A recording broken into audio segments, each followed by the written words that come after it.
매일 성경과 함께하는 오늘의 큐티 시간입니다. 7월 26일 오늘의 말씀은 이사야 9장 1절에서 7절입니다.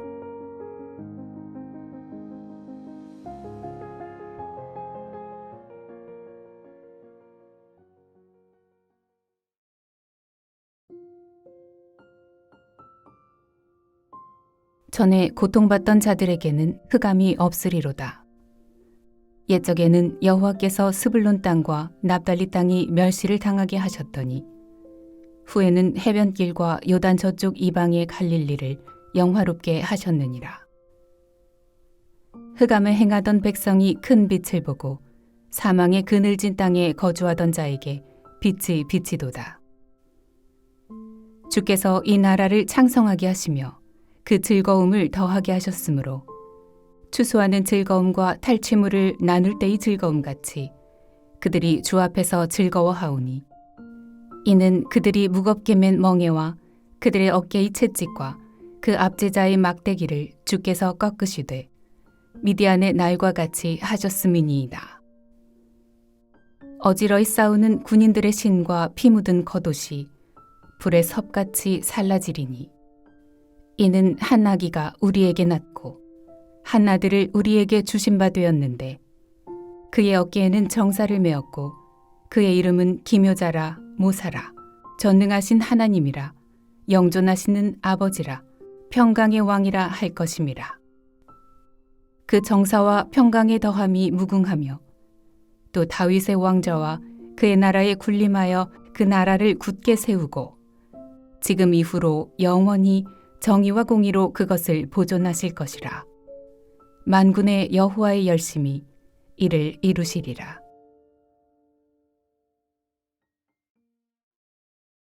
오늘은 7월 26일 주일입니다. 이사야 9장 1절부터 7절까지 함께 나누겠습니다. 이사야는 유다의 죄를 고발하며 시작합니다. 유다와 이스라엘은 종교적으로는 우상 숭배와 형식적으로 이어지는 예배가 지속됐고 일상을 조금도 변화시키지 못하는 신앙과 물질과 자리를 추구하는 폭식과 폭력이 난무하는 모습으로 가득했습니다. 하나님은 이 백성을 그대로 방치하지 않으시고 하나님의 심판과 구원을 통해 궁극적으로 왕으로 오실 메시아를 통해 참된 회복을 약속하십니다. 보통 이사야를 세 부분으로 나누는데 1장부터 39장까지 제1 이사야, 40장부터 55장까지 제2 이사야, 55장부터 66장까지 제3 이사야로 구분합니다. 여기서 오늘 본문에 해당하는 제1 이사야는 주전 8세기경 아수르의 침략과 이스라엘 백성에 대한 심판과 회복에 대한 약속을 주로 다루고 있습니다. 특별히 이번 주에 묵상 본문에 해당하는 7장부터 12장까지는 인간 왕과 대비되는 메시아에 대한 소개를 중점적으로 다루면서 다윗의 혈통으로 이 땅에 오실 메시아는 하나님 나라의 방식으로 하나님 나라를 도래하게 하는 유일한 분으로 소개합니다. 1절입니다.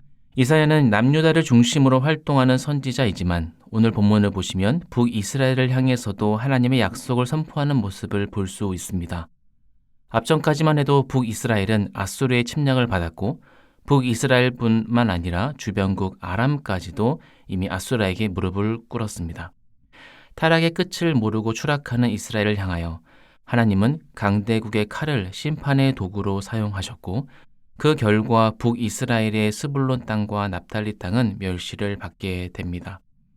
하지만 하나님의 심판은 언제나 무차별적인 공격과 회생 불가한 상태로 끝나지 않습니다. 하나님의 심판은 돌이킴을 목적으로 하며 회복과 희망의 자리로 이끄는 과정으로서의 심판을 허용하십니다.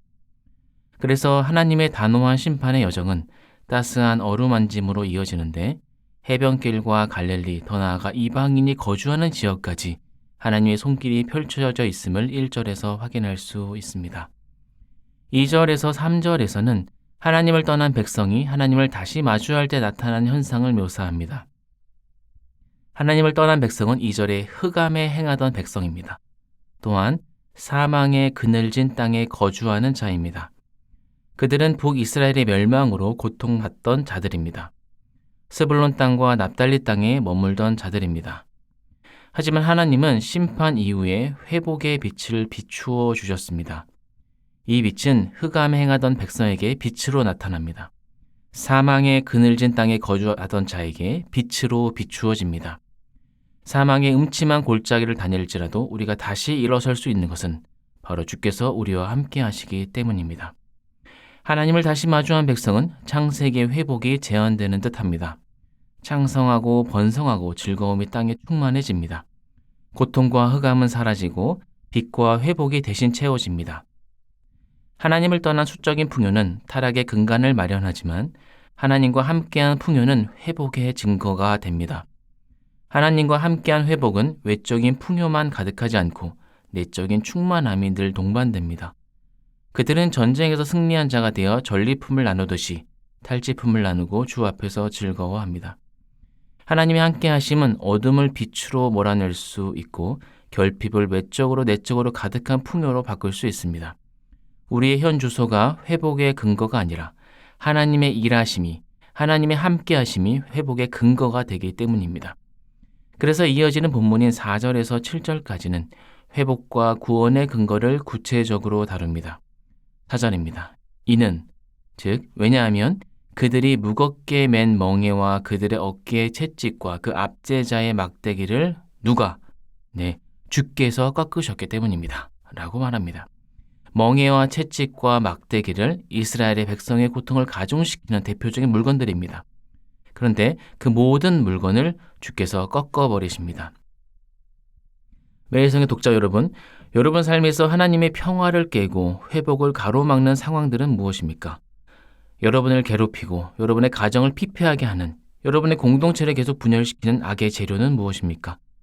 멍에와 채찍과 막대기를 주께서 꺾으실 것입니다. 그리고 우리를 옥죄는 모든 것들을 멸하시고 우리에게 참된 자유와 완전한 승리를 선물해 주실 것입니다. 이것을 가능하게 하는 인물은 인간 지도자가 아닙니다. 바로 우리에게 태어나신 한 아기입니다.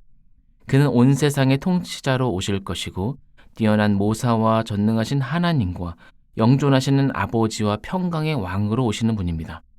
하나님을 알고 하나님을 인정하고 하나님의 언약에 조금 더 위배되지 않는 모습으로 하나님의 열심으로 그 모든 전환의 사건을 이루어내실 것입니다. 기드온의 몇 안 되는 용사들이 미디안의 군대를 물리친 것처럼 하나님은 친히 자기 백성을 위해 어둠과 악과 그들을 사로잡는 온갖 환경과 도구들을 멸하실 것입니다. 우리는 메시아로 오신 예수님만을 인정하고 그분을 의지하여 우리의 어둠이 빛을 보게 되는 증인으로 살면 됩니다. 이 은혜가 오늘 한 주간 우리를 이끄는 약속의 말씀이 되기를 소망합니다. 함께 기도하시겠습니다. 하나님, 어둠을 몰아내고 빛과 평안을 주실 주님을 기대합니다. 의지합니다. 소망합니다. 이 모든 말씀 우리 주 예수 그리스도의 이름으로 기도합니다. 아멘.